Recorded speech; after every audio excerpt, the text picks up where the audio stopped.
नमस्कार, समय के डिजिटल प्लेटफॉर्म पर आपका स्वागत है। मैं हूं डॉक्टर अक्षिता। तो चलिए सुरभि जी, संजय जी, आराध्या जी, बीकानेरी कुमार, महेंद्र जी, सभी को बहुत सारा गुड मॉर्निंग, सुप्रभात। सर्दियां बढ़ गई हैं और अपना बहुत बहुत बहुत अच्छे से ध्यान रखिए।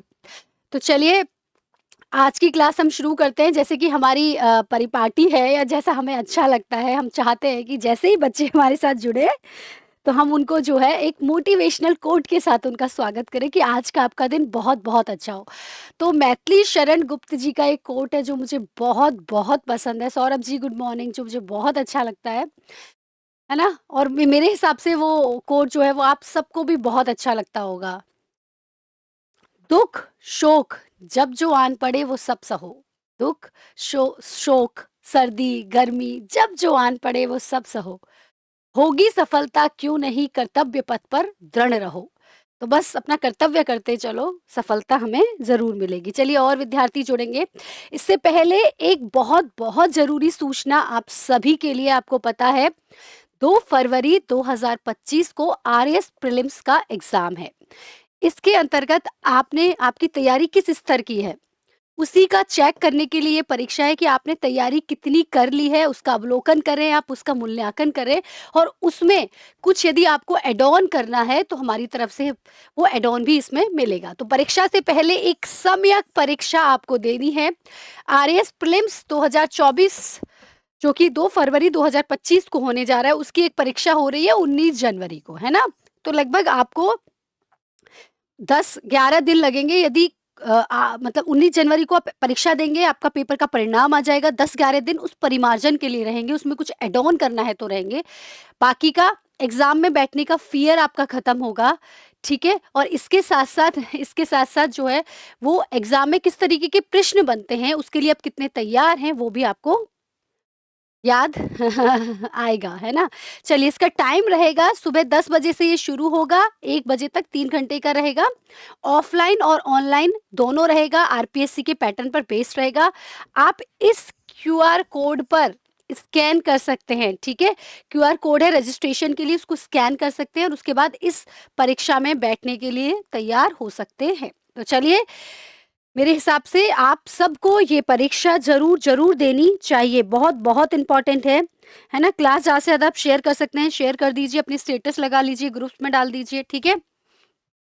एक्सट्रीम पावर जी। चलिए तो आज हमारे टॉपिक रहेंगे पर्यावरण, इंडेक्स एवं रिपोर्ट्स और अंतर्राष्ट्रीय परिदृश्य। हमें पता है कि हम अगस्त का करंट अफेयर ले रहे हैं, अगस्त 2024 का। तो जो भी इंपॉर्टेंट चीजें हैं आपकी परीक्षा की दृष्टि से वो सब कुछ जो है वो इसमें कवर की जाएंगी। तो ये रहा पहला क्वेश्चन आपकी कंप्यूटर स्क्रीन पर, आपकी मोबाइल की स्क्रीन पर। बहुत बहुत अच्छा क्वेश्चन है ये। Good morning, good morning. बहुत अच्छा क्वेश्चन है। रामसर साइट्स, आप सब ने रामसर साइट का नाम सुना होगा। यहाँ से क्वेश्चन बिल्कुल पूछा जाता है, ज़रूर पूछा जाता है। यदि उसमें कुछ ऐड ऑन हुआ है तो पूछा जाता है और कई बार आरएएस में इस तरीके का क्वेश्चन पूछा गया है कि संदर्भ में कुछ कथन दिए गए हैं, है ना? हाल ही में भारत के 3 स्थल, नंज रायण पक्षी अभयारण्य तमिलनाडु, काजूबेली पक्षी अभयारण्य तमिलनाडु और तवा जलाशय मध्य प्रदेश को रामसर साइट्स में सम्मिलित किया गया है।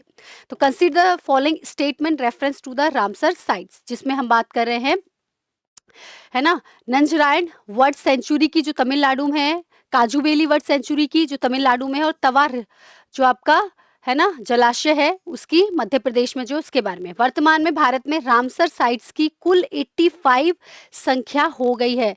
हाँ जी, आंसर दे। तिलक ने बिल्कुल सही आंसर दिया है। पहला और दूसरा दोनों बिल्कुल सही हैं।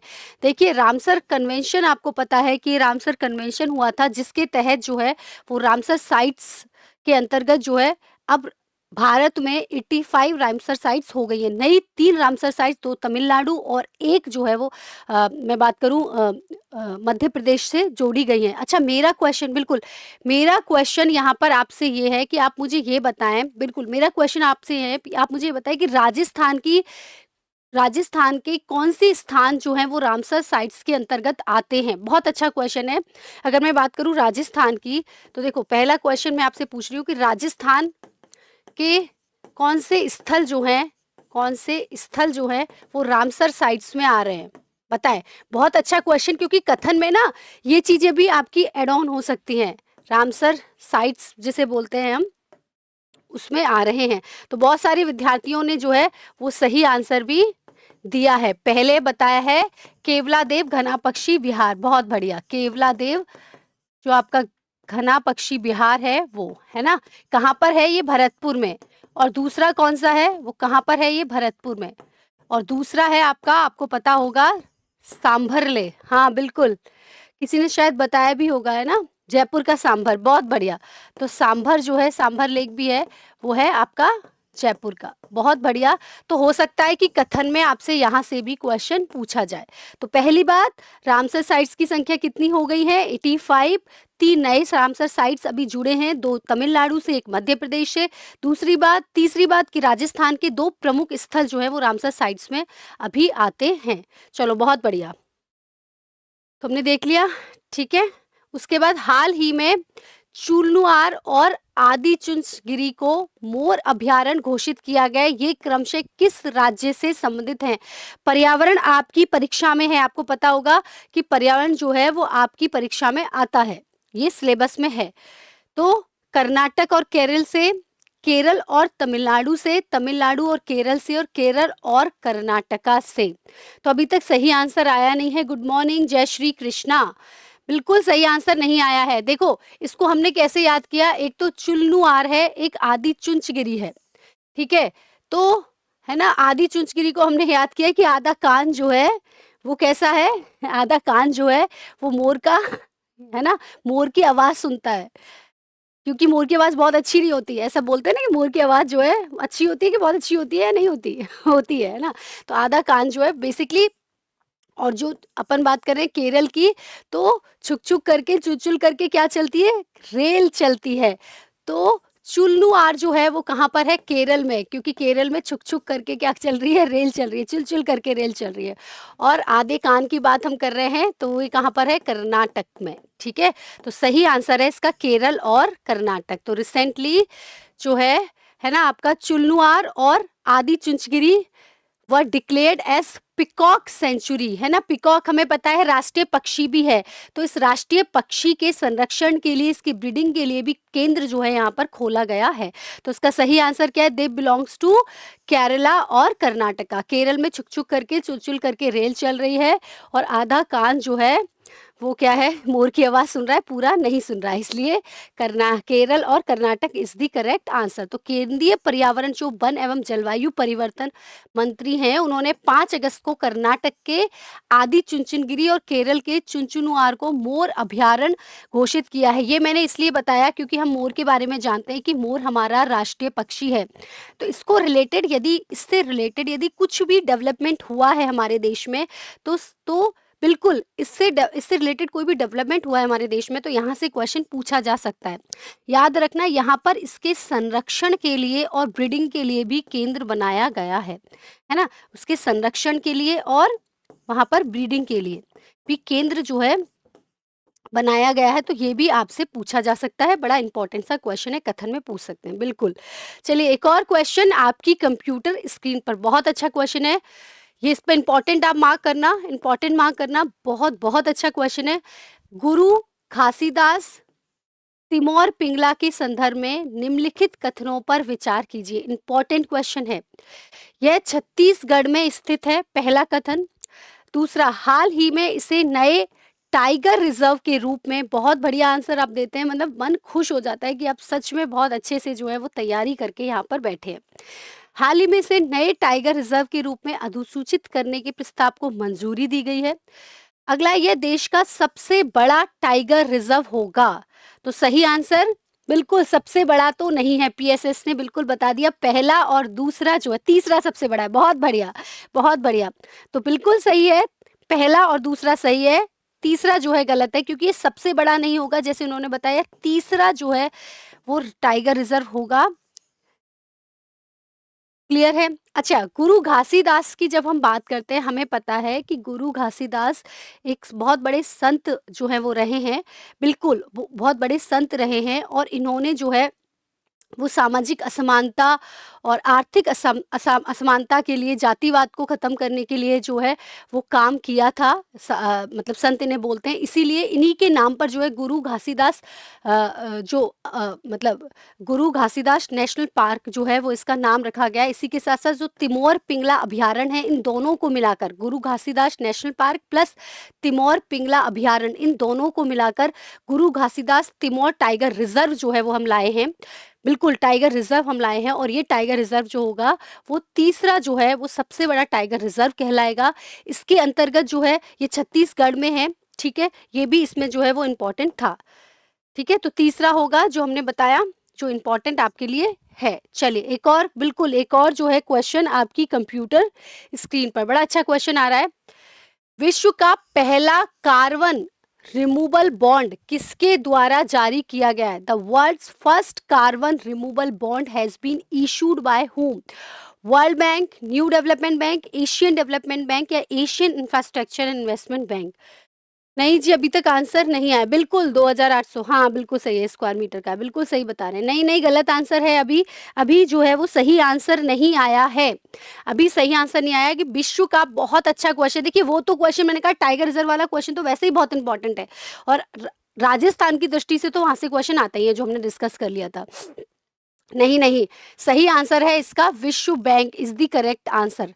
तो विश्व बैंक, विश्व का पहला कार्बन रिमूवल बॉन्ड। अच्छा, विश्व बैंक की, यदि इसका क्या मतलब है, किसके संदर्भ में जो है वो किया गया है? बिल्कुल, ये जो है, पहली बात अगर मैं विश्व बैंक की बात करूँ, आपको सबको पता है 1945 में इसकी स्थापना हुई है। 189 वर्तमान में इसकी मेंबर कंट्रीज़ हैं, ठीक है? मेंबर कंट्रीज़ हैं। ठीक है, ये हमें पता है। इसके अलावा यदि मैं विश्व बैंक की बात करूँ तो वॉशिंगटन डीसी में जो है इसका कार्यालय, आप सबको पता है ना? वॉशिंगटन डीसी में इसका कार्यालय है। अब इसके संबंध में इसने क्या किया है, ये करता क्या है, ये हमें पता है कि ये जो मेंबर कंट्रीज़ हैं उनको आर्थिक डेवलपमेंट, बिल्कुल आर्थिक सामाजिक विकास के लिए क्या देता है, ऋण देता है और इसकी 5 प्रमुख संस्थाएँ हैं जो ऋण देती हैं। ठीक है? जैसे हम आईबीआरडी पढ़ते हैं, ठीक है ना? आईबीआरडी पढ़ते हैं, आईएफसी पढ़ते हैं, ठीक है? ये सारी जो है ना? ये सारे जो हैं ऋण देने का काम करती है। बेसिकली इसने क्या किया है कि जो आपको पता है अमेज़न के जो जंगल हैं, अमेज़न के जो जंगल हैं, है ना? उसके संदर्भ में जो है इसने कार्बन रिन्यूएबल बॉन्ड जो है वो जारी किया है। अब निवेशक क्या करेंगे, इस बॉन्ड को खरीदेंगे, पैसा देंगे। अब वो जो पैसा देंगे, उस पैसे से जो अमेज़न के जंगल हैं, जिनको पृथ्वी का फेफड़ा भी कहा जाता है ना? जो लगभग 9 देशों में फैले हुए हैं और सबसे बड़े जंगल ये माने जाते हैं। इसमें पुनः जो है जलवायु परिवर्तन के हिसाब से वहाँ पर और क्या काम किया जा सकता है, वो काम किया जाएगा। क्लियर है एकदम? तो मैंने कहा कि विश्व बैंक के द्वारा पहला कार्बन रिन्यूएबल बॉन्ड जो है जारी किया है। तो विश्व बैंक ने जो अमेज़न के पुनर्वनीकरण के लिए धन जुटाने के लिए दुनिया का पहला कार्बन रिमूवल बॉन्ड जारी किया। ये बॉन्ड निवेशक खरीदेंगे। अब इस बॉन्ड से विश्व बैंक के पास पैसा आएगा और विश्व बैंक इस पैसे को अमेज़न में पुनः वनीकरण के लिए, ये वहाँ पर दोबारा से फॉरेस्ट जो है उसको डेवलप करने के लिए क्या करेगा, काम करेगा। मैंने अमेज़न के जंगलों के बारे में बात बताई कि ये लगभग 9 देशों में जो है वो फैला हुआ है। पृथ्वी का फेफड़ा इसे कहते हैं, पृथ्वी का फेफड़ा जो है इसे कहते हैं और ये बहुत जो है इम्पॉर्टेंट है हमारी जलवायु को और ऑक्सीजन के लिए, है ना? ऑक्सीजन के लिए बहुत इम्पॉर्टेंट है। जलवायु परिवर्तन जो हो रहा है उसको बचाए रखने के लिए बहुत ज़्यादा इम्पॉर्टेंट ये है। इस बॉन्ड का लक्ष्य निवेशकों के वित्तीय रिटर्न को वायुमंडल से हटाए गए कार्बन की मात्रा में जोड़कर अमेजन वर्षावन को बचाने की कोशिश करना है। बहुत बहुत अच्छा क्वेश्चन है ये। अगर इंटरनेशनल एनवायरनमेंट से क्वेश्चन आता है तो यहाँ से बाहर क्वेश्चन नहीं जाएगा। हाँ, बिल्कुल। तो the World Bank issued the world first carbon removal bond, ठीक है? इसका एम क्या है, to try to save the Amazon rain forest. चलिए एक और क्वेश्चन, कुछ क्वेश्चन आ रहा है एक जो पर्यावरण से नहीं है लेकिन आपके लिए बहुत इंपॉर्टेंट है। हाल ही में किस राज्य ने महिला सशक्तिकरण हेतु सुभद्रा योजना की घोषणा की है? इस तरीके के क्वेश्चन हाँ, इस तरीके के क्वेश्चन आपकी परीक्षा में पूछ लिए जाते हैं। आपको पता हो कि आरएस प्रीलिम्स 2021 में और 23 में महाराष्ट्र की और अन्य तमिलनाडु की कुछ योजनाएँ पूछी गई थी जो महिलाओं से रिलेटेड थी। तो बहुत सारे विद्यार्थियों ने सही आंसर दे दिया, ओडिशा, उड़ीसा, उड़ीसा, बहुत बढ़िया। तो सुभद्रा योजना कहाँ की है? उड़ीसा। जनरली इस तरीके के क्वेश्चन पूछ लिए जाते हैं और ये महिला सशक्तिकरण से रिलेटेड है, ये भी बिल्कुल सही है। ठीक है, सुभद्रा योजना आप सबको पता होगा। सुभद्रा योजना की यदि मैं बात करूं तो इसके अंतर्गत क्या है बेसिकली कि 21 वर्ष से लेकर 60 वर्ष तक के जो लोग होंगे, है ना, उन कुछ 1 करोड़ जो पात्र महिलाएं होंगी उनको 50,000 की राशि दी जाएगी। अब उसमें ये कहा गया है कि 5 साल के भीतर में ये राशि दी जाएगी, यानी ये योजना सुभद्रा योजना 5 साल के लिए 2024-25 से 2028-29 तक ये रहेगी। इसमें उनको 5 साल में लगभग 50,000 की राशि दी जाएगी महिलाओं को। अब महिलाओं का चयन कैसे किया जाएगा बेसिकली कि ऐसी महिलाएं जिनके घर में 4 व्हीलर नहीं है ना? इस तरीके से होगा। प्लस इसी के साथ-साथ इसमें ये भी ध्यान रखना है कि रक्षाबंधन पर, है ना?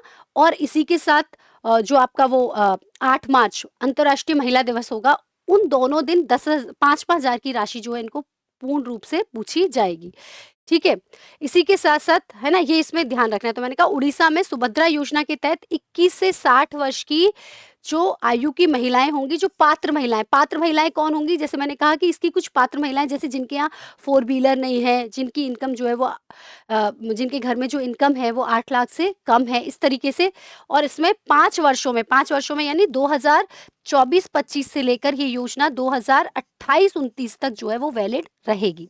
इस अवधि में उनको 50,000 रुपए जो हैं वो दिए जाएँगे, जिसमें से उन्होंने ये कहा है कि रक्षाबंधन पर और अंतर्राष्ट्रीय महिला दिवस पर हम 5-5 हज़ार रुपए की राशि देंगे, यानी 10,000 रुपए तो हम जो राशि दे देंगे वो अंतर्राष्ट्रीय महिला दिवस और रक्षाबंधन पर दे देंगे। ठीक है, क्लियर है?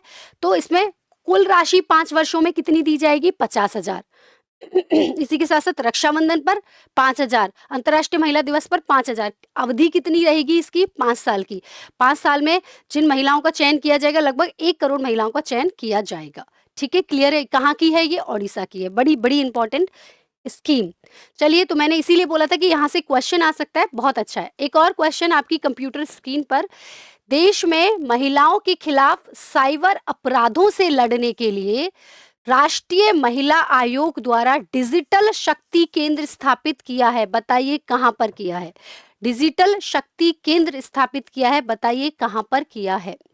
Where has the digital Shakti Kendra has been launched by the National Commission for Women to fight cyber crimes? Cyber crimes क्या होते हैं? आप देखिए, आप अपनी कोई भी फोटोग्राफ्स जो आप सोशल मीडिया पर पोस्ट करते हैं, उन फोटोग्राफ्स का गलत इस्तेमाल कर लेना, मुख्यतः महिलाओं के संदर्भ में ये चीज़ें देखने को मिलती हैं कि उनकी फोटोग्राफ्स को गलत तरीके से इस्तेमाल कर लिया जाता है। इसके अलावा अगर साइबर क्राइम और महिलाओं के खिलाफ क्या होता है कि जैसे फाइनेंशियल फ्रॉड के साथ-साथ जो है वो महिलाओं को डिफेम करना, है ना? उनकी जो है वो गलत वीडियोज़ बना लेना, उनको गलत जो है आर्टिफ़िशियल इंटेलिजेंस से उनकी वीडियो के साथ जो है कुछ छेड़छाड़ कर देना। इस प्रकार के क्राइम्स लगातार बढ़ रहे हैं और इसके लिए 2018-19 में डिजिटल शक्ति योजना शुरू की गई थी। उसी डिजिटल शक्ति योजना के संदर्भ में जो राष्ट्रीय महिला आयोग है, जिसकी अध्यक्ष कौन है? अच्छा, राष्ट्रीय महिला आयोग की अध्यक्ष बताइए कौन है? मैंने कहा राष्ट्रीय महिला आयोग की बात हो रही है। राष्ट्रीय महिला आयोग की बात हो रही है। तो राष्ट्रीय महिला आयोग की वर्तमान में अध्यक्ष कौन है? क्योंकि अभी अक्टूबर में ही ये क्या हुई है, मतलब ना चेंज करा गया है। बिल्कुल ब्लैकमेल करते हैं अक्टूबर में ही, है ना? इसको मैंने बताया भी था, है ना? कौन है? हाँ जी, कौन? हाँ जी, कौन है? विजय रहाटकर, बिल्कुल सही है। विजय रहाटकर जो हैं, हाँ, विजय रहाटकर जो हैं वो अभी क्या हैं? बिल्कुल अध्यक्ष हैं, बिल्कुल सही बताया आपने। तो राष्ट्रीय महिला आयोग की जो अध्यक्ष हैं, जो कि अभी बनाई हैं, अक्टूबर में ही इनको बनाया गया है। तो इन्होंने जो है डिजिटल शक्ति केंद्र की स्थापना करी नई दिल्ली में। बहुत सही है, नई दिल्ली में जो है वो इसकी स्थापना हुई है। शायद कुछ बच्चों ने जवाब भी दिया था। इसके अंतर्गत क्या होगा? जितने भी डिजिटल फ्रॉड या डिजिटल जितने भी डिजिटल फ्रॉड जो हो रहे हैं उन डिजिटल फ्रॉड के संदर्भ में जो है वो कार्य किया जाएगा।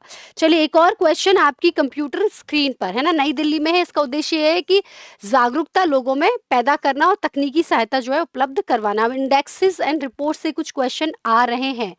बिल्कुल, चलिए एक और क्वेश्चन आपकी कंप्यूटर स्क्रीन पर। नेशनल इंस्टीट्यूशनल रैंकिंग फ्रेमवर्क 2024 के संदर्भ में कुछ कथन दिए गए हैं, उन पर विचार कीजिए।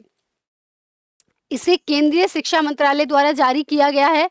आपको पता है एक NIRF है ना, नेशनल इंस्टीट्यूशनल रैंकिंग फ्रेमवर्क जो है वो आता है, ठीक है। तो इसे केंद्रीय शिक्षा मंत्रालय के द्वारा जारी किया जाता है। प्लस इसमें भारतीय प्रौद्योगिकी संस्थान IIT मद्रास को पहले स्थान पर रखा गया है।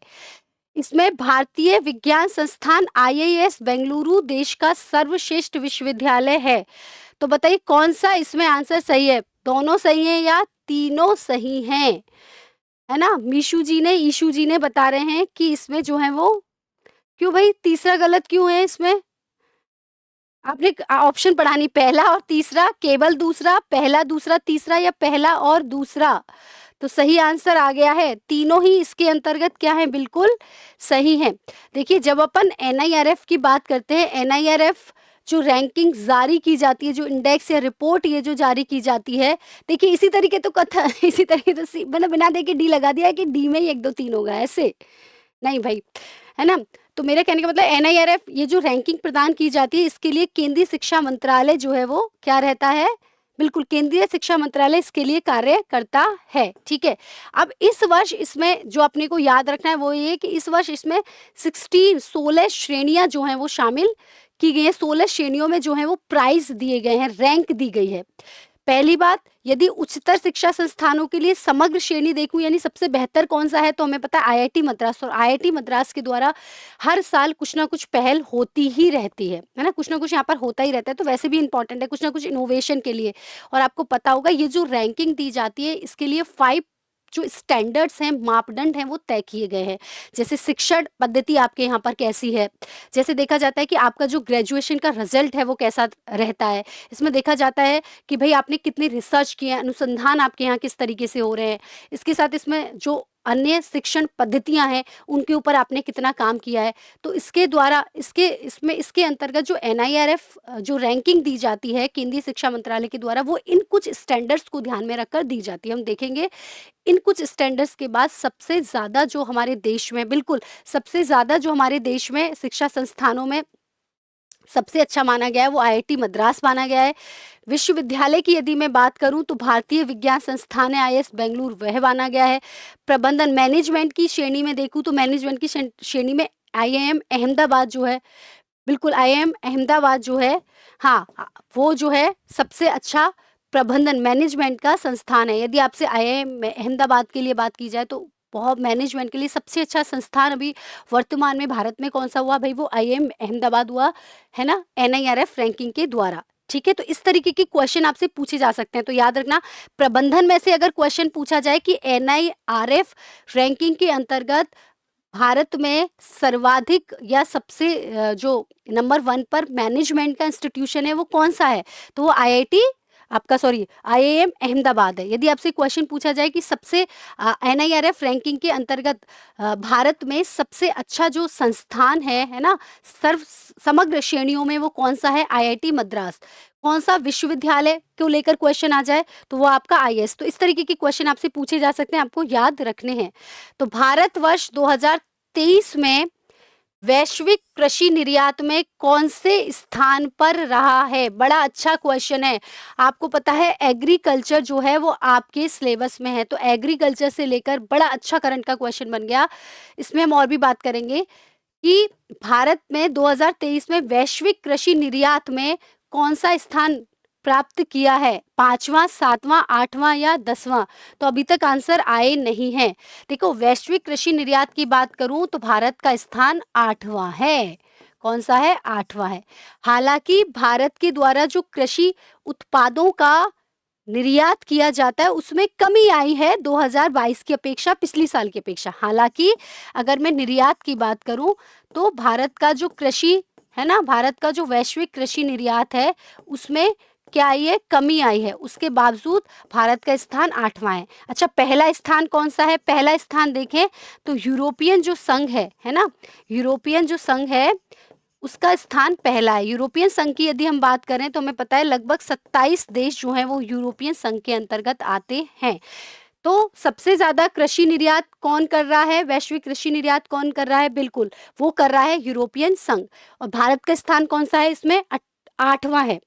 ठीक है, हालाँकि भारत की कृषि निर्यात में पिछली साल की अपेक्षा क्या आई है? कमी आई है। उसके बावजूद जो है भारत का स्थान अभी 8वां हो गया है।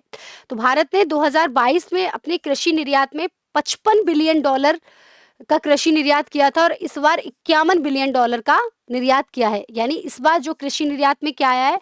8वां स्थान है और कमी आई है। हम $55 बिलियन से हम जो हैं वो $55 बिलियन से कितने पर आ गए हैं? $51 बिलियन पर आ गए हैं और हमारा स्थान कौन-सा है? 8वां, तो ये हमें याद रखना है। इसके अलावा यूरोपीय संघ जो है वो $836 बिलियन मूल्य के कृषि उत्पादों का निर्यात करके 2023 में शीर्ष स्थान पर रहा है।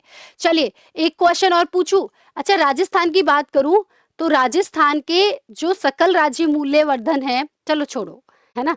उसमें कृषि का योगदान कितना है बताएँगे? उसमें कृषि का योगदान कितना है प्रचलित मूल्य पर? मैंने कहा राजस्थान का जो जीएसबी है, सकल राज्य मूल्यवर्धन जीएसबी, उसमें कृषि का जो मतलब कृषि का जो हिस्सा है, कृषि का जो बिल्कुल, एक ने बिल्कुल सही बताया है, प्रचलित मूल्य पर कितना है जीएसबीए में? मैंने कहा जीएसबीए में यदि बात करूँ तो जीएसबीए में एग्रीकल्चर की हम बात कर रहे हैं, तो एग्रीकल्चर का हिस्सा कितना है 2023-24 की आर्थिक समीक्षा के अनुसार, वो भी प्रचलित कीमतों पर, वो भी प्रचलित कीमतों पर। बहुत सारे वैसे तो बच्चों ने सही दिया है 26.72, बहुत सही, 26.72% है। और यदि स्थिर पर आ जाता, यदि कांस्टेंट प्राइस पर आ जाता तो कितना होता? 26.21%। ठीक है, तो ये अच्छा क्वेश्चन है कृषि से, तो आपको पता होना चाहिए। बहुत सही शिवानी, रीना, बहुत सही आंसर दिया। चलो एक और क्वेश्चन, फॉर्च्यून ग्लोबल 500 कंपनियों, इस तरीके का क्वेश्चन आरएस प्रीलिम्स 2023 में टाइम मैगजीन से पूछा गया था। मैं फिर कह रही हूँ, इस तरीके का क्वेश्चन 2023 आरएस प्रीलिम्स की परीक्षा में टाइम मैगजीन से पूछा गया था। तो संभव है टाइम मैगजीन हुई, फॉर्च्यून मैगजीन हुई, ये कुछ ऐसी मैगजीन है जो कि ग्लोबल ब्रांड हैं एक तरीके से, और इनसे रिलेटेड क्वेश्चन हमारी परीक्षाओं में अब पूछे जाने लगे हैं। फॉर्च्यून मैगजीन की बात करूं, अमेरिका के द्वारा ये जारी की जाती है मैगजीन, और बेसिकली कॉर्पोरेट में क्या हो रहा है ना, या फिर लाइफस्टाइल को लेकर जो है कुछ भी अ, पूरे विश्व में लाइफस्टाइल को लेकर क्या चल रहा है, कॉर्पोरेट सेक्टर को लेकर क्या चल रहा है, फाइनेंशियली जो है वो किसकी क्या स्थिति है, क्या चल रहा है, उसके संदर्भ में ये मैगजीन जो है वो पूरे विश्व मतलब प्रकाशित करी जाती है, और उसमें इसकी बहुत मान्यता है। बहुत सारे मतलब कहना चाहिए पूरा विश्व जो है इसके द्वारा जो भी जारी किया जाता है डेटा, उसको मानती है। ठीक है, चलिए, फॉर्च्यून ग्लोबल 500 कंपनियों की सूची के संदर्भ में कुछ कथन दिए गए हैं। Consider the following statement which refers to the list of Fortune Global 500 companies. इसमें वॉलमार्ट अमेरिका पहले स्थान पर है, इसमें भारत की रिलायंस इंडस्ट्रीज 10वें स्थान पर है। सही विकल्प बताएं, ए, दो, ना तो एक और दोनों ही सही हैं। तो एक ने बिल्कुल सही आंसर दिया है कि इसमें जो वॉलमार्ट है अमेरिका की, वो पहले स्थान पर आ गई है, और जो रिलायंस इंडस्ट्रीज है उसका 10वां स्थान नहीं है, बल्कि हाँ, ये हम कह सकते हैं कि इस मैगजीन के अंतर्गत जो है वो भारत की लगभग 9, बिल्कुल, भारत की लगभग 9 जो मतलब इंडस्ट्रीज़ हैं उनको शामिल किया गया है, जिसमें से 5 यदि मैं बात करूँ तो 5 आपकी गवर्नमेंट सेक्टर की पीएसयूज़ हैं, और 4 जो हैं वो आपकी मतलब प्राइवेट सेक्टर की पीएसयूज़ हैं। तो बेसिकली इसका सही आंसर केवल 1 होगा। तो मैंने फॉर्च्यून के बारे में बात की। फॉर्च्यून ग्लोबल जो है एक एक तरीके से ये क्या है, एक मैगज़ीन है, ग्लोबल मैगज़ीन है, याद रखना है ना, वैश्विक है, जिसे हम बोलते हैं ग्लोबल मैगज़ीन है। ये जो है वो हर साल प्रकाशित होती है ना, इसको प्रकाशित करते हैं, और इसमें बेसिकली कॉर्पोरेट में क्या चल रहा है मैंने कहा, या फिर फाइनेंस में क्या चल रहा है, लाइफ़स्टाइल को क्या, लाइफ़ फाइनेंशियल क्या चल रहा है, लाइफ़स्टाइल को लेकर क्या चल रहा है, तो उसमें उससे रिलेटेड जो चीज़ें हैं, कुछ भी चल रहा होता है तो उसको प्रकाशित किया जाता है। तो इसने ये कहा है हमारे यहाँ 500 कंपनियाँ हैं इम्पोर्टेंट, है ना? पूरे देश की 500 कंपनियों की सूची इसने दी है, जिसमें उसने अमेरिका की वॉलमार्ट को तो नंबर 1 पे रखा है और अमेरिका की ही अमेज़न जो है ना? अमेरिका की जो अमेज़न है, उसको इसने दूसरे नंबर पर रखा है, ठीक है? और भारत की जो रिलायंस इंडस्ट्री है वो 10वें स्थान पर नहीं है, ये याद रखना, ये जो है बिल्कुल गलत है। हालाँकि भारत की 9 जो कंपनियाँ हैं वो इसके अंतर्गत शामिल हो रही हैं। इस 500 कंपनियों की लिस्ट में भारत की 9 कंपनियाँ, हाँ, 9 कंपनियाँ शामिल होंगी, जिसमें 4 जैसे ओएनजीसी है, एसबीआई है ना? ये जो हैं, है ना? ये जो कंपनियाँ हैं ये इसमें शामिल हो रही हैं, है ना? रिलायंस इंडस्ट्रीज़ 2024 के फॉर्च्यून ग्लोबल की सूची में 86वें रैंक पर रही है, 10वें स्थान पर नहीं रही, इसलिए ये गलत हो गया था आपका, ठीक है? इस साल फॉर्च्यून ग्लोबल 500 सूची में 9 भारतीय कंपनियाँ जो हैं वो शामिल हुई हैं, जिसमें से आप बेसिकली ये याद रखना 5 तो सरकारी हैं, गवर्नमेंट सेक्टर की हैं, जिसमें से आपकी एसबीआई है ना? जिसमें से आपकी एलआईसी है, ठीक है? जिसमें आपकी ओआईसीएल है, बिल्कुल, है ना? जिसमें आपकी ओआईसीएल है ना? और इसके साथ-साथ इसमें 4 जो हैं वो प्राइवेट सेक्टर की कंपनियाँ शामिल की गई हैं। प्राइवेट सेक्टर की जो कंपनियाँ हैं वो शामिल की गई हैं। फॉर्च्यून ग्लोबल 500 सूची की शीर्ष 1 अमेरिका की है, उसके बाद मैंने कहा अमेज़न है दूसरे नंबर पर और ये भी किसकी है? अमेरिका की है। तो आपको याद रखना है, ये भी एक अच्छा क्वेश्चन आपसे बन सकता है। बिल्कुल 9 भारतीय हैं। चलिए एक और क्वेश्चन, बड़ा अच्छा क्वेश्चन है, बड़ा अच्छा क्वेश्चन है, ये भी मुझे बहुत सही लगा। Barclays private clients Hurun India most valuable family business report, क्योंकि यहाँ से क्वेश्चन आने की संभावना है, काफी चर्चा में ये फैमिली रही है। चाहे अपनी शादियों की बात कर लो, चाहे फैमिली प्रोग्राम्स की बात कर लो, किसी की भी बात कर लो, ये फैमिली बहुत चर्चा में रही है। तो यहाँ से क्वेश्चन बन सकता है कि बॉर्कलेज प्राइवेट क्लाइंट्स हुरून इंडिया के द्वारा most valuable family business report जारी की गई, जिसके अनुसार भारत का सबसे मूल्यवान पारिवारिक व्यवसाय कौन सा है? अडानी, रिलायंस, बजाज समूह या बिड़ला समूह? तो बहुत सारे बच्चे मेरे खुश हो गए, रिलायंस, है ना? अंबानी जी, हाँ? अंबानी जी के, ठीक है? तो according to the Barclays Private Client Hurun India most valuable family business report 2024, which is the most valuable family business in India? तो रिलायंस ग्रुप की यदि मैं बात करूं, बिल्कुल, हाँ जी, अंबानी जी की फैमिली है ये, है ना? और कहते हैं कि इनकी जो इनकम है लगभग 25.75 बिलियन डॉलर के आसपास है और कहते हैं कि अगर भारत की जीडीपी की बात कर लूँ तो भारत की जीडीपी का लगभग 10% जितना इनका हिस्सा, मतलब इनके पास जितनी प्रॉपर्टी है वो कहेंगे भारत की जीडीपी के 10% के बराबर तो इनकी पूरी प्रॉपर्टी है ना? रिलायंस इंडस्ट्रीज़ की। तो ये आज के आपके लिए थोड़ा-सा मुझे लगता है कि इम्पोर्टेंट सा है कि देश के सबसे वैल्यूएबल फैमिली बिज़नेस की यदि बात करूँ तो वो अंबानी फैमिली है, उनका रिलायंस जो है इंडस्ट्री है। इस वैल्यूएशन में प्राइवेट इन्वेस्टमेंट और लिक्विड एसेट, मतलब सोना गहना जो है उसको शामिल नहीं किया गया है।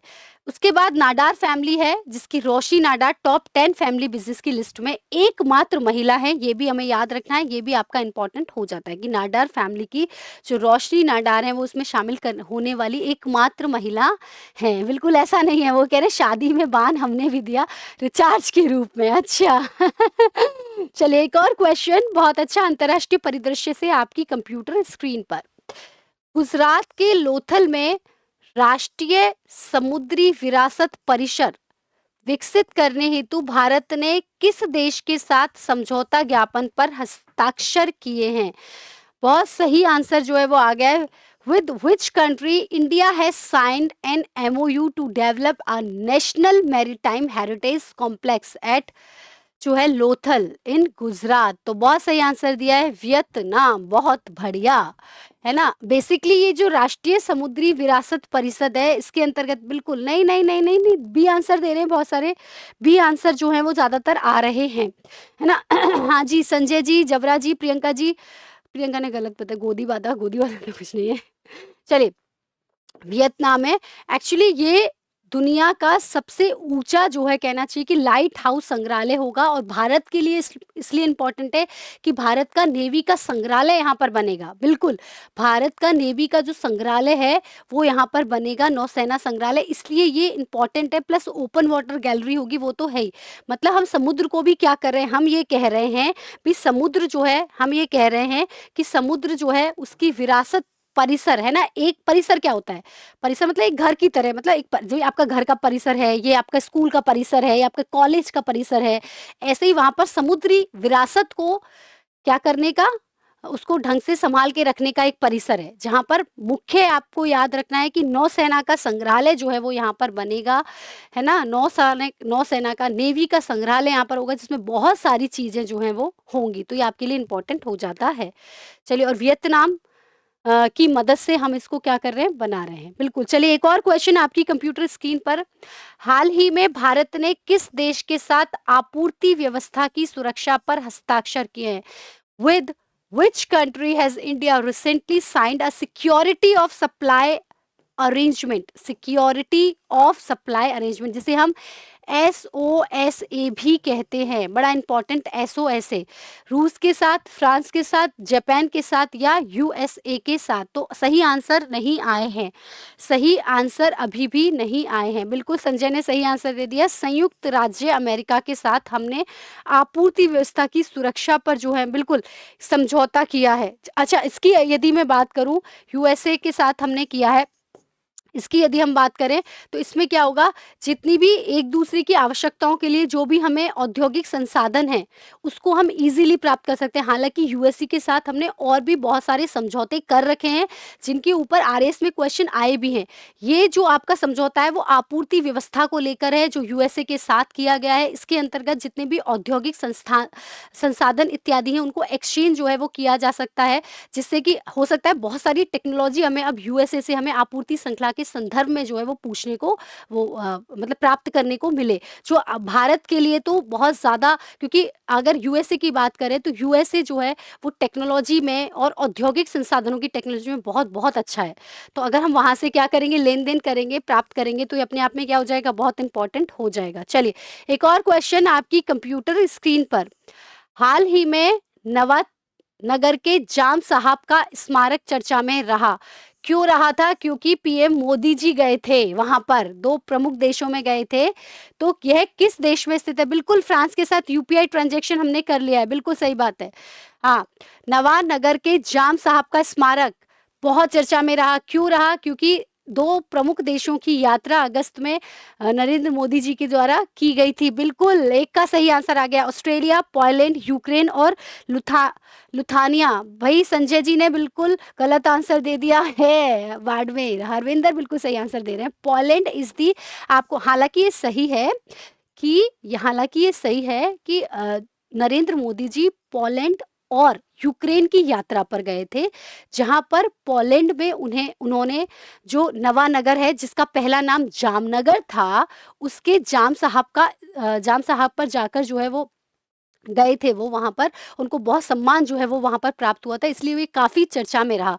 और चूँकि ये जो है मतलब यहाँ पर जो बिल्कुल ठीक है, ये जो है काफ़ी चर्चा में रहा था। तो पहले इसका नाम जामनगर था, जो कि अब नवानगर हो गया है। तो Poland is the correct answer. तो हमें पता है कि 21 अगस्त को वो पोलैंड के वारसा में पहुँचे थे और 45 सालों के बाद कोई प्रधानमंत्री जो है वहाँ पर गया। अच्छा, मैंने ये कहा कि पोलैंड में जो नवानगर है, जो पहले जामनगर था, वहाँ के जाम साहब स्मारक पर दिग्विजय सिंह और रणजीत सिंह को समर्पित जो एक जाम साहब स्मारक है, उस पर उन्होंने क्या किया था, मतलब एक तरीके से वो वहाँ पर गए थे, उनको सम्मान मिला था, इसीलिए जो है वो ये काफ़ी चर्चा में रहा। तो यहाँ से क्वेश्चन आपसे, बिल्कुल यहाँ से क्वेश्चन आपसे पूछा जा सकता है कि विदेश में जो है वो, है ना जो है ऐसा भी कुछ स्मारक है जो कि मतलब भारत के राजाओं से जुड़ा हुआ है। अच्छा, ये इसलिए था कि हुआ ये था कि जब द्वितीय विश्व युद्ध हुआ था, जब वर्ल्ड वार चल रहा था, उस सेकंड वर्ल्ड वार के समय पर जो पोलैंड के शरणार्थी बच्चे थे, मतलब पोलैंड के जो बच्चे थे, है ना? उनको शरण दी गई थी, शरणार्थी बच्चे जो थे उनको शरण जो है इनके द्वारा दी गई थी। उसी के लिए जो है इस स्मारक उन्हीं की याद में जो है, उनके इसी अच्छे कार्य के लिए उनका जो स्मारक है वो वहाँ पर बनाया गया है। तो मैंने फिर कहा आपको कि बेसिकली इसलिए इम्पोर्टेंट है क्योंकि सेकंड वर्ल्ड वॉर के दौरान जो पोलैंड में जो शरणार्थी बच्चे थे उनको इन्होंने बहुत हेल्प किया था, है ना? और इसी के लिए इन्हीं की याद में जो है वहाँ पर नवानगर में जो है पहले इसका नाम जो जामनगर था जाम स्मारक रखा है। चलिए, एक और क्वेश्चन आपकी कंप्यूटर स्क्रीन पर। तीसरे वॉइस ऑफ ग्लोबल साउथ शिखर सम्मेलन का आयोजन कहाँ किया गया? बहुत अच्छा क्वेश्चन है, बड़ा अच्छा क्वेश्चन है। इसको भी आप इम्पोर्टेंट मार्क कर सकते हैं। तीसरे वॉइस ऑफ ग्लोबल साउथ शिखर सम्मेलन, वॉइस ऑफ, है ना, जिसको अपन बॉगस बोलते हैं, का आयोजन कहाँ पर किया गया था? बिल्कुल सही आंसर दे दिया, एक बच्चे ने बिल्कुल सही आंसर दिया है। नई दिल्ली, भारत में जो है इसका आयोजन किया गया था। अच्छा, हमें इसमें कुछ तो 2-3 चीज़ें जो और देखनी है वो ये कि यदि मैं बात करूँ ग्लोबल साउथ की, तो ग्लोबल साउथ किसे कहा जाता है? तो मुख्यतः जैसे लैटिन अमेरिका वाला, अफ्रीका वाला, एशिया वाला जो पार्ट है उसको ग्लोबल साउथ कह रहे हैं हम, जहाँ पर बहुत सारी संभावनाएँ हैं, जहाँ पर बहुत सारी जनसंख्या है, और जहाँ पर अभी ऐसे संसाधन हैं जिनको खोजकर हम आर्थिक आर्थिक विकास कर सकते हैं ना, ठीक है? तो चलिए, तो ये नई दिल्ली में आपका है। भारत ने 19 अगस्त 2024 को जो है वर्चुअल प्रारूप से तीसरे वॉइस ऑफ ग्लोबल साउथ शिखर सम्मेलन की मेजबानी की और इसमें 123 देश शामिल है। मैंने कह दिया कि जो साउथ, ग्लोबल साउथ किन्हें कहा जाता है, जैसे अफ्रीका जो आपका दक्षिण है ना, तो जो दक्षिण अफ्रीका वाला है, अफ्रीका का दक्षिणी पार्ट है, एशिया है ना, लैटिन अमेरिका है ना, उसके उसको जो है ग्लोबल साउथ एक तरीके से कहा जाता है, इसको ग्लोबल साउथ जो है कहा जाता है। और इसकी प्रमुख थीम जो थी वो थी सतत भविष्य के लिए सशक्त ग्लोबल साउथ। तो आपसे पूछा जा सकता है भी ग्लोबल साउथ से आप क्या समझते हैं, या ग्लोबल साउथ में जो है बिल्कुल कौन सी कंट्रीज आती हैं, कितनी कंट्रीज आती है? तो 123 कंट्रीज आती हैं जो कि साउथ अफ्रीका की साइड्स की हैं, एशिया की है, लैटिन अमेरिका की है, ओशानिया की साइड की हैं, वो सारी आती हैं इसमें, ठीक है? तो ये अपने सतत विकास के लिए क्योंकि यहाँ पर बहुत सारी संभावनाएँ हैं, चाहे समुद्र मतलब समुद्री संसाधनों को लेकर हम इसमें काम कर सकते हैं। इसके अलावा जो अनेक खनिज हैं, खनिजों को लेकर हम इसमें जो है बहुत सारी संभावनाएँ अभी हैं, इसलिए इसका सम्मेलन ज़रूरी हो जाता है। चलिए, एक और क्वेश्चन, हाल ही में चर्चा में रहा सेंट मार्टिन द्वीप, बड़ा ब बहुत क्वेश्चन, इसको तो आप इम्पोर्टेंट मार्क कर लीजिए। इसको आप इम्पोर्टेंट मार्क कर लीजिए, है ना? यहाँ से मुझे लगता है कि एक आध क्वेश्चन इधर से उलझेगा, ज्योग्राफी के करंट में एक आध क्वेश्चन यहाँ से उलझने वाला है, बड़ा अच्छा क्वेश्चन है ये।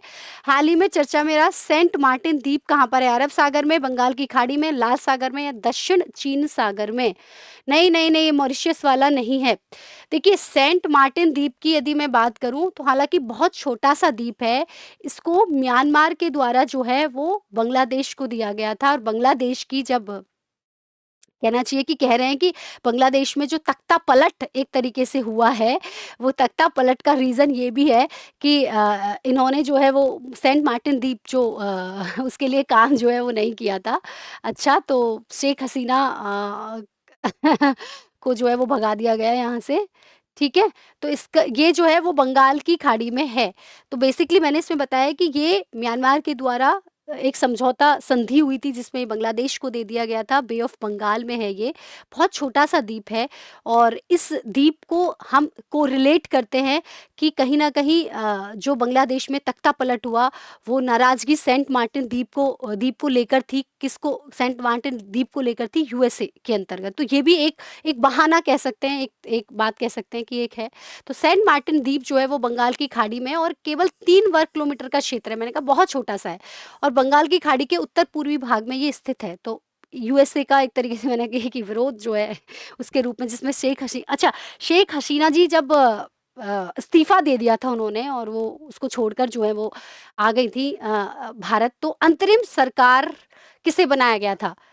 शायद ये क्वेश्चन हमने कल भी लिया था कि अंतरिम सरकार का अध्यक्ष जो है वो बांग्लादेश में कौन बने थे?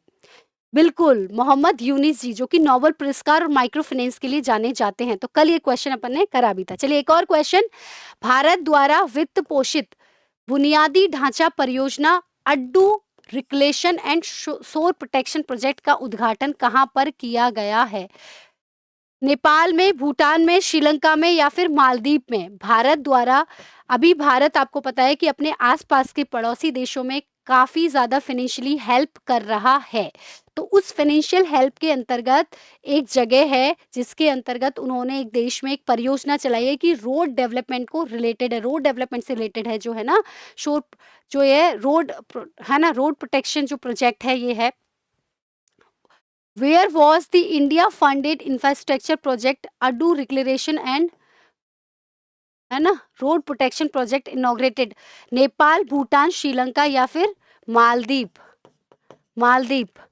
हाँ, तो बहुत सारे विद्यार्थी गलत भी आंसर दे रहे हैं, इसका सही आंसर है Maldives. Maldives is the correct answer. याद रखना, मालदीव में मालदीव हुआ, है ना?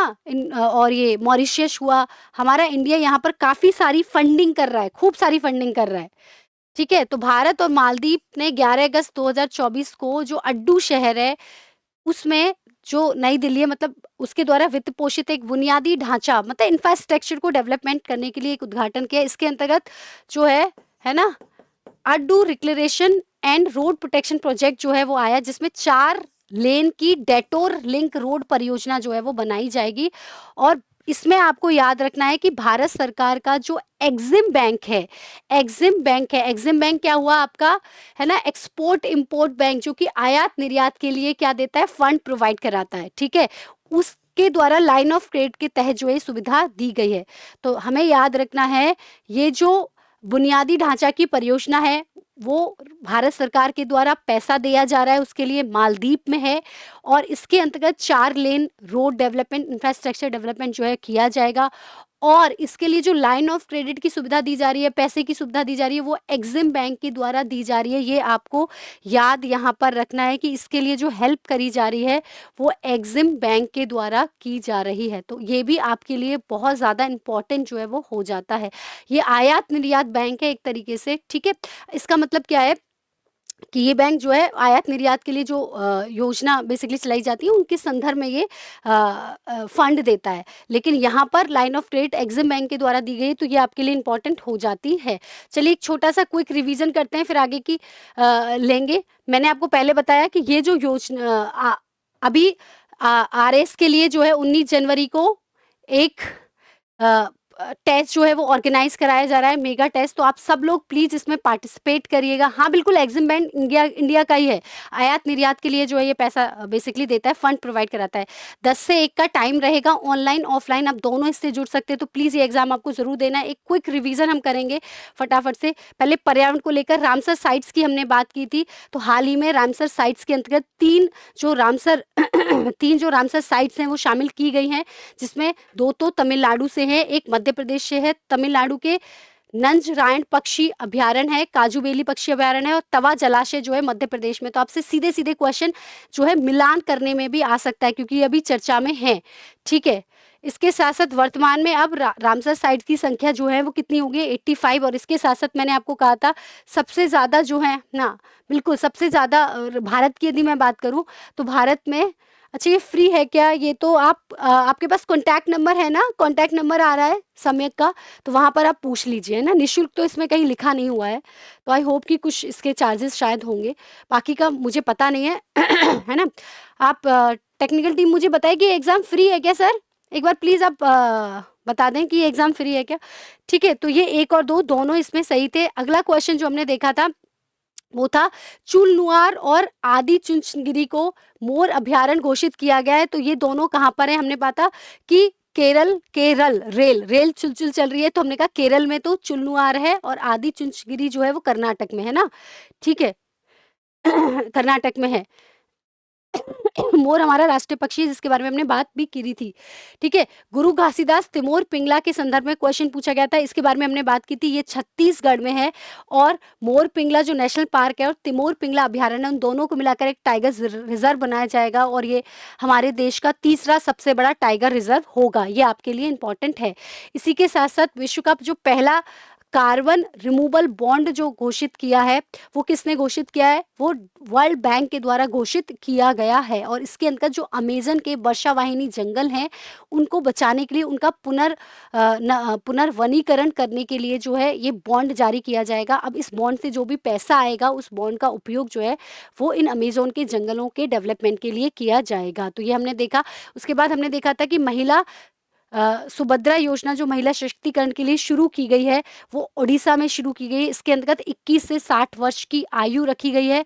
इसके अंतर्गत 5 साल में दो यानी 2024-25 से 28-29 तक जो है वो क्या कराया जाएगा, 50,000 की राशि चयनित 1 करोड़ महिलाओं को दी जाएगी, है ना? इसमें ये ध्यान रखा जाएगा कि 5-5 हज़ार की जो 2 किश्तें हैं, वो एक तो अंतर्राष्ट्रीय महिला दिवस यानी 8 मार्च और रक्षाबंधन पर उन महिलाओं के खाते में डायरेक्ट बेनिफिट ट्रांसफ़र के थ्रू दी जाए। ये आपके लिए इम्पोर्टेंट है, ठीक है? इसी के साथ-साथ देश में महिलाओं के खिलाफ जो साइबर अपराध बढ़ रहे हैं, उसके लिए डिजिटल शक्ति केंद्र की स्थापना की गई है और ये की गई है आपकी नई दिल्ली में। हमने देखा था कि राष्ट्रीय महिला आयोग की यदि मैं बात करूँ तो अभी विजया रहाटकर जो हैं वो इसकी कौन है? अध्यक्ष हैं, जिसके लेकर क्वेश्चन यहाँ से भी पूछा जा सकता है, ये आपके लिए इम्पोर्टेंट है।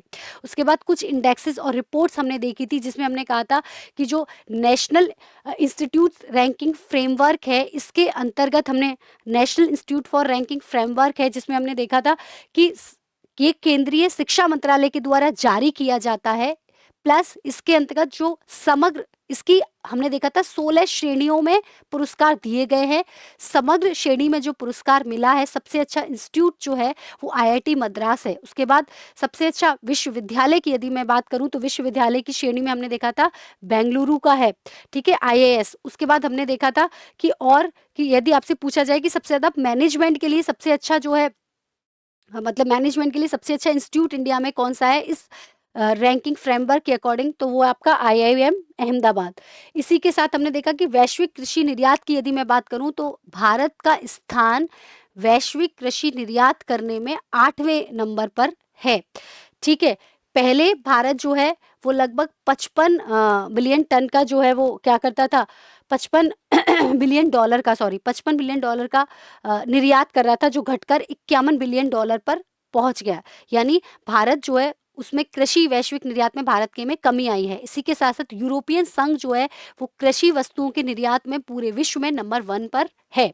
ये हमने देखा। इसके बाद हमने देखा था कि फॉर्च्यून जो ग्लोबल 500 कंपनी है, जो कि फॉर्च्यून मैगज़ीन के द्वारा 500 विश्व की 500 कंपनियों की रैंकिंग जो है, इसकी टेस्ट की फ़ी आ गई है, 51 रुपी है। 51 रुपी जो है वो टेस्ट की आपको ये जो टेस्ट देना है वो केवल 51 रुपए उसके पे करने पड़ेंगे, क्योंकि देखो मेरा खुद का ऐसा मानना है कि शिक्षा जो है वो उसकी कुछ ना कुछ राशि तो चाहे शगुन के रूप में होनी चाहिए। फ्री तो मतलब नहीं होना चाहिए ना, कुछ ना कुछ शगुन राशि तो हमें डालनी ही चाहिए। तो इसलिए 51 रुपए की केवल इसकी फ़ीस है। 51 रुपए देकर आप इस टेस्ट से जुड़ सकते हैं और परीक्षा से पहले परीक्षा देकर परीक्षा का जो भय है वो समाप्त कर सकते हैं। ठीक है, चलिए तो इसमें हमने देखा था फॉर्च्यून जो एक मैगज़ीन है, ग्लोबल मैगज़ीन है, अमेरिका के द्वारा जारी की जाती है, ठीक है? इस मैगज़ीन के द्वारा जो है बेसिकली कॉर्पोरेट लाइफ़स्टाइल से संबंधित लोगों की सूची जो है वो जारी की जाती है। विश्व की 500 कंपनियों की सूची जारी की गई है, जिसके अंतर्गत जो है वो अमेरिका की वॉलमार्ट पहले स्थान पर है और इंडिया की रिलायंस इंडस्ट्रीज़ है वो 86th रैंक पर है। इसी के साथ-साथ इंडिया की 9 कंपनियाँ जो हैं इसमें शामिल की गई हैं, जिसमें से 5 जो हैं गवर्नमेंट की हैं, 4 जो हैं वो प्राइवेट सेक्टर की हैं। जो 5 गवर्नमेंट की हैं उसमें से एसबीआई, एलआईसी, है ना? ओआईसीएल इत्यादि हैं। चलिए, इसी के साथ-साथ वर्कलेस प्राइवेट क्लाइंट हुरुन इंडिया ने जो है most valuable family business report जो है वो जारी की है, जिसके अंतर्गत जो हमारी रिलायंस है जिसमें अंबानी का परिवार आता है, उनकी फैमिली जो है वो भारत में सबसे मूल्यवान पारिवारिक व्यवसाय के अंतर्गत आती है। इसके बाद 10वें नंबर पर जो राडार फैमिली है, उनकी जो रोशनी राडार हैं वो पहली महिला हैं जिनको 10वें नंबर पर इसमें शामिल किया गया है, तो ये आपके लिए इम्पोर्टेंट हो जाती है। इसके बाद राष्ट्रीय समुद्री विरासत के लिए हमने एक परिसर जो है विकसित किया है और वो किसके सहयोग से हमने किसके साथ एमओयू किया है, वो वियतनाम के साथ एमओयू किया है। इसमें आपको इम्पोर्टेंट ये है, इसमें इसमें इम्पोर्टेंट इसलिए है ये क्योंकि नौसेना का संग्रहालय जो है इस परिसर में, इस कैंपस में बनाया जाएगा। लाइट हाउस इसमें होगा मतलब एक तरीके से, और मतलब वाटर गैलरी इसमें होगी, इसलिए ये इम्पोर्टेंट आपका है। उसके बाद भारत ने किस देश के साथ आपूर्ति व्यवस्था की सुरक्षा पर हस्ताक्षर किए हैं, तो हमने देखा कि यूएसए ने किए हैं, जिसके अंतर्गत हम अपने औद्योगिक संसाधन जो है उनका लेन देन करेंगे, है ना, औद्योगिक टेक्नोलॉजी जो है उसका लेन देन इसके अंतर्गत मुख्य रूप से किया जाएगा। उसके बाद नवा नगर जो है कहाँ पर है, पोलैंड में, है ना। यहाँ पर एक जाम साहब का स्मारक है। जाम साहब के स्मारक की बात करूं तो ये स्मारक बनाया गया था दो प्रमुख राजाओं की मतलब को समर्पित था ये, और दिग्विजय सिंह जी और रणजीत सिंह थी। ये क्यों इनको समर्पित इसलिए था क्योंकि पोलैंड द्वितीय विश्व युद्ध के दौरान जो पोलैंड के जो शरणार्थी बच्चे थे उनको उन्होंने शरण दी थी, इसलिए ये काफ़ी इंपॉर्टेंट हो गया था। तो मैंने कहा कि नवानगर कहाँ पर है, जो पहले नवानगर में जो जामनगर स्मारक है वो कहाँ पर है, पोलैंड में। और इसलिए चर्चा में रहा क्योंकि हमारे मोदी जी ने पोलैंड की और यूक्रेन की यात्रा के दौरान यहाँ पर जो है वो माथा टेका था एक तरीके से, ठीक है। वॉइस ऑफ ग्लोबल साउथ शिखर सम्मेलन की बात करूं तो हमने कहा था कि ये ग्लोबल साउथ शिखर सम्मेलन है। ग्लोबल साउथ के अंतर्गत हम मुख्यतः जो साउथ कंट्रीज हैं, 123 के आसपास ये कंट्रीज हैं, बिल्कुल जो कंट्रीज हैं, है ना 123 के आसपास, उन कंट्रीज के अंतर्गत जो है उन कंट्रीज को शामिल करते हुए उन कंट्रीज को शामिल करते हुए जो है उनके आर्थिक डेवलपमेंट के लिए, हम उनके सामाजिक डेवलपमेंट के लिए हम क्या कर सकते हैं, उसके लिए शिखर सम्मेलन वर्चुअल हुआ था। ये भारत में हुआ था, नई दिल्ली में हुआ था, ठीक है। तो इसके अंतर्गत जो है ग्लोबल, मैंने कहा था ग्लोबल साउथ में आपका Latin America, south Africa, Asia, Oceania, ऐसे जो कंट्रीज़ हैं लगभग 123 कंट्रीज़ इसमें आती हैं। उसके बाद हमने सेंट मार्टिन द्वीप की बात की थी, याद रखना बहुत छोटा सा द्वीप है जो कि बंगाल की खाड़ी में है, और बांग्लादेश पर इसका एक तरीके से आधिपत्य है। म्यांमार ने इसे बांग्लादेश को जो है वो दिया था, है ना, ये समझौता के मध्य उनके पास ये गया था, ठीक है। चलिए एक और क्वेश्चन था कि वित्त पोषित बुनियादी ढांचा परियोजना जो Addu reclamation and road protection project है वो कहाँ पर, वो याद रखना है ना, वो है आपका मालदीव में है, याद रखना वो मालदीव में है, ठीक है। और इसके अंतर्गत भारत जो है वो मालदीव को रोड के डेवलपमेंट के लिए पैसा दे रहा है, तो ये भी आपके लिए इम्पोर्टेंट हो गया था। इसी के साथ साथ यहाँ पर जो है वो हमने इसको पूरा किया था। तो आई होप कि आज की क्लास मैंने बहुत कोशिश की कि बहुत आराम से और सारी चीज़ें जो हैं इसमें अपन जो ले सकते हैं या याद रहें लंबे समय तक, वो कुछ कहानी इत्यादि इसमें इन्वॉल्व करके हमने कोशिश की है। आई होप कि आपको क्लास अच्छी लगी होगी। फिर भी यदि आपके कुछ भी कमेंट्स हैं ना तो आप कमेंट्स दे सकते हैं। हम कोशिश यही करते हैं कि सारी जो इम्पोर्टेंट इन्फॉर्मेशन है रिलेटेड टू आपके एग्ज़ाम, तो सारी इन्फॉर्मेशन इसमें ऐड हो। क्वेश्चन का जो परफॉर्मा है, जो क्वेश्चन की जो इंटेंसिटी है वो वैसे ही रहे, कोशिश हमारी यही रहती है। तो जो आप क्वेश्चन और आपकी कोई भी अगर कुछ भी डाउट है ना तो आप कमेंट सेक्शन में, मैं कोशिश करती हूँ कि सारा डिक्लेरेशन के साथ पूरी सारी चीज़ें हम कमेंट सेक्शन में पूरी क्लियर कर लें। मैं ये चाहती हूँ कि अपन बहुत मेहनत कर रहे हैं, बहुत ज़्यादा जो है इसके ऊपर काम कर रहे हैं, तो ज़्यादा से ज़्यादा बच्चों तक जो है ये क्लास पहुँचे, क्योंकि बाद में मेरे पास होता है कि बहुत सारे, अरे मैम आपने बताया नहीं था। तो याद रखना हमने नवंबर का, अक्टूबर का, सितंबर का और अगस्त का, हमारा जैसे अगस्त का है ये, तो लगभग इन 4 महीनों का करंट क्वेश्चन आंसर के फेम में कंप्लीट कर लिया है। इसमें से यदि कुछ भी बाकी रहेगा तो हम जब लास्ट में मैराथन क्लास लेके आएंगे उसमें वो सारी चीज़ें और हम ऐड कर लेंगे। तो प्लीज़ अगर आपने ये क्लासेस नहीं देखी हैं तो आप प्लीज़ वो सारी क्लासें जो है एक बार देख लीजिएगा सारी। हमने अब हम अगस्त के बाद हम जुलाई का देखेंगे। जुलाई में बेसिकली राजस्थान का बजट आया है, तो उसमें से रिलेटेड जितने भी अच्छे क्वेश्चन बन सकते हैं सारे क्वेश्चन आपके लिए हम लेकर आए हैं। क्या है मैम, आप हमारे सवालों के जवाब भी, हाँ बिल्कुल। तो वो जितने भी क्वेश्चन जो हैं वो हम लेकर आए हैं बजट के, तो वो आपकी परीक्षा के लिए बहुत ज़्यादा इंपॉर्टेंट है। उसके बाद हम दिसंबर का करंट अफेयर लेंगे, जो कि सबसे ज़्यादा क्वेश्चन कह रहे हैं कि दिसंबर और के करंट अफेयर से आएंगे, तो काफ़ी लंबी क्लासेस दिसंबर के करंट अफेयर की रहेगी। क्वेश्चन आंसर फ्रेम में ही हम लेकर आएंगे, क्योंकि क्वेश्चन आंसर की प्रैक्टिस करनी है। इसी के साथ साथ आपका 19 जनवरी को जो ये परीक्षा होने जा रही है, ज़्यादा से ज़्यादा बच्चे जो हैं इसमें इनरोल हों और अपनी परीक्षा का जो भय है उसको ख़त्म करें। ठीक है, तो मिलेंगे अगली क्लास में। तब तक खुश रहिए, मस्त रहिए और ज़िंदगी ज़िंदाबाद। नमस्कार।